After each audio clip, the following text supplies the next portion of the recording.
Valsad city પોલીસની ટીમે patrolling દરમિયાન તિથલ રોડ સરદાર હાઇટ્સ પાસેથી 40,000 કિંમતની ચોરી થયેલી મોપેડ સાથે એક યુવકને ઝડપી પાડ્યો।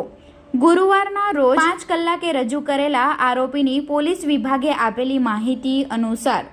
વલસાડના તિથલ રોડ સરવાની રેસિડેન્સી એપાર્ટમેન્ટના એ વિંગ ફ્લેટ નંબર 802માં રહેતા ગાયત્રીબેન ઉત્પલભાઈ ઠાકોર પોતાની મોપેડ નંબર GJ15DP6278 લઈને બજાર કોઈ કામ અર્થે ગયા હતા અને ત્યારબાદ કામ પતાવી પોતાના ઘરે આવી બિલ્ડિંગની નીચે મોપેડ પાર્ક કરી સ્ટેરિંગ લોક કરી ઘરે જતા રહ્યા હતા અને ત્યારબાદ તેમના પતિ કોઈ કામ અર્થે જવાના હોય એપાર્ટમેન્ટ નીચે આવી જોતા મોપેડ મળી આવી ન હતી। ત્યારબાદ તેઓએ પોલીસને જાણ કરી હતી। પોલીસે પેટ્રોલિંગ દરમિયાન મોપેડ સાથે એક યુવકને ઝડપી પાડ્યો હતો અને મહિલાને ફોન કરી જણાવતા મોપેડ મળી આવ્યું હોવાની જાણ થતાં જ પોલીસ મથકે આવી મોપેડ સાથે પકડાયેલા ઈસમને પુરાવા પોલીસે રજૂ કરવા જણાવ્યું હતું, પરંતુ તેની પાસે કોઈ પુરાવા ન હોય જેથી પોલીસે આરોપી અભિષેક દિનેશ રાઠાની અટકાયત કરી હતી અને મહિલાને જાણ કરતા મહિલાએ પોલીસ મથકે આવી મોપેડ તેમની હોવાના પુરાવા રજૂ કરી